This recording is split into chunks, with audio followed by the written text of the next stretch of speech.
Episode की शुरुआत luminous Valentine द्वारा क्लोई की देखरेख करने से होती है, जो एक केस में है। इस बीच यूकी ने रिमुरु से कोलिस किंगडम में रहने वाले दो राजकुमारों के बीच के कॉन्फ्लिक्ट को इन्वेस्टिगेट करने के लिए वहां जाने की रिक्वेस्ट की। रिमुरु बिना इच्छा से काम के लिए सहमत हो जाता है और उसके साथ पाओलो नाम का एक वॉरियर भी होता है। यूकी द्वारा फ्रीडम एकेडमी के स्टाफ को इस बारे में इन्फॉर्म के बाद जेफ ने उन्हें उन चैलेंजेस के बारे में चेतावनी दी जिनका उन्हें वहां सामना करना पड़ेगा, और रिमुरु ने अपने पुराने नाम सतोरु को यूज करने का फैसला किया। रास्ते में उनका सामना एक मॉन्स्टर से होता है। एक बार जब वे कोलियस पहुंचे तो उनका स्वागत जेफ की दूसरी बहन शिफॉन और उनके पति बराक ने किया। वे एक दूसरे की पिछली कहानियां और करंट सिचुएशंस को शेयर करते हैं। अगले दिन रिमुरु पाओलो को जानकारी इकट्ठा करने के लिए भेजता है, लेकिन सुई को उसकी जासूसी करने के लिए भेजता है। शिफॉन उन दो राजकुमारों की बहन राजकुमारी जिनोबिया से मिलने के लिए रिमुरु को ले जाती है। रास्ते में उनकी मुलाकात कोर्ट फिजिशियन गस्टाव से होती है। रिमुरु जिनोबिया को शहद देता है, जिससे उसकी ओन आंखें ठीक हो जाती है। अपने आदमियों के साथ तलवारबाजी का अभ्यास करते समय असलान को अपनी बहन के ठीक होने की खबर मिलती है और वह रिमुरु, बरक और शिफॉन से मिलने जाता है और वे सदर और गस्टाव के मोटिव्स के बारे में बात करते हैं। रिमुरु फिर जिनोबिया के पास जाता है और उसे पता चलता है कि उसके पास टेलीपैथिक पावर्स हैं। वो खुद को सतोरु के नाम से इंट्रोड्यूस करता है और उन्हें पता चलता है कि गुस्टाव और कार्ल उसके पिता के ऑर्डर्स के तहत काम कर रहे हैं। गुस्ताव के लौटने की बात सुनकर वे छिप जाते हैं। यह पता चला है कि गुस्ताव अपने भगवान को एक नया वेसल देने के अपने प्लान के लिए जिनोबिया को यूज करने का प्लान बना रहा है, और यह सुनिश्चित करने के लिए कि रिमुरु उनके बीच इंटरफियर न कर सकें, वो उसे भी देखने का फैसला करता है। इस बीच लुमिनस वैलेंटाइन को एक टावर के टॉप पर देखा जाता है और उसे गुस्ताव की साजिश के बारे में पता चलता है। वही गुस्ताव ने झूठा दावा करने के बाद रिमुरु को गिरफ्तार कर लिया और कहा कि उसकी दवाई ने जिनोबिया की हालात खराब कर दी है। लेकिन रिमुरु एक बॉडी डबल को जेल में छोड़ देता है, जबकि उसका असली रूप उसके ओरिजिनल ह्यूमन फॉर्म और ग्रेट फैंटम थीफ सतोरु के तौर पर सामने आता है। जिनोबिया के कमरे में घुसकर वो वहां की नौकरानियों को रोकता है और जिनोबिया को लेकर चला जाता है। इस बीच रिमुरु ने बेनिमारू और सुई को ऑर्डर दिया है कि वे बरक, असलान और पाओलो को सौदर से उलझने से रोकें। दोनों कीजिन समान रूप से मेल खाते हैं और उनसे कहीं ज्यादा मजबूत साबित होते हैं। रिमुरु जल्द ही जिनोबिया के साथ आता है। जहां पिछला एपिसोड खत्म हुआ था, वहां से शुरू करते हुए रिमुरु अपने पुराने नाम और सतोरु की शक्ल में जिनोबिया के साथ आता है और उसके भाइयों को गुस्ताव के अपराधों और सच्चाई के बारे में बताता है। गुस्ताव और कार्ल सामने आते हैं और बताते हैं कि वे आर्च डीमंस हैं और जिनोबिया को अपने भगवान प्राइमोर्डियल वायोलेट, जिसे गुस्ताव अपना आदर्श मानता है, के लिए एक वेसल बनाने का प्लान बना रहा है।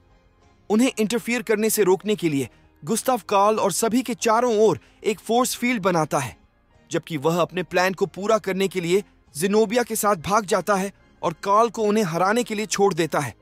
कार्ल के खिलाफ लड़ाई के दौरान असलान घायल हो जाता है, लेकिन रिमुरु उसे ठीक करने के लिए उसे शहद देता है।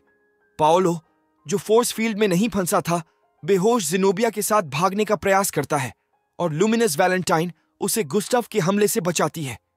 वह गुस्ताव को हराने के लिए बहुत शक्तिशाली साबित होती है, जिससे उसके पास कार्ल को मारने और जिनोबिया के अंदर वायोलेट को डालने के लिए अपनी एनर्जी को यूज करने के अलावा कोई और ऑप्शन नहीं बचता है, यह उम्मीद करते हुए कि वह लुमिनस, जो एक गवाह है, को खत्म करने के लिए यह काफी होगा।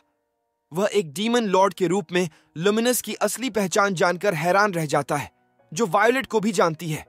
वह वायोलेट की परेशान करने वाली हरकतों से नाखुश है, इसलिए दोनों ने लड़ने का फैसला किया।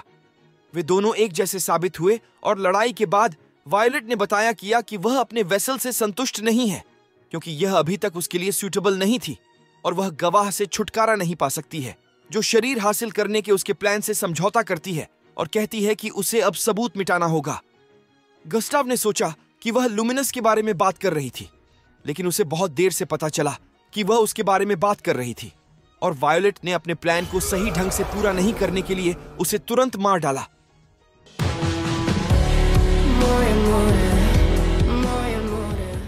फिर वह जिनोबिया के शरीर को छोड़कर कहीं और दूसरा वेसल हासिल करने की कोशिश करती है। लुमिनस ने पाओलो को रिवाइव किया और उससे झूठ बोलने को कहा, ताकि ऐसा लगे कि उसने गुस्ताव को हराया है। गुस्ताव की मौत के कारण फोर्स फील्ड गायब हो गई। गुस्ताव की लाश देखने के बाद रिमुरु यह देखकर चौंक जाता है कि पाओलो ने गुस्ताव को हरा दिया है, लेकिन उसे शक भी है। यह सुनिश्चित करने के बाद कि ज़ेनोबिया ठीक हो जाएगी, रिमुरु और उसके साथी चले गए।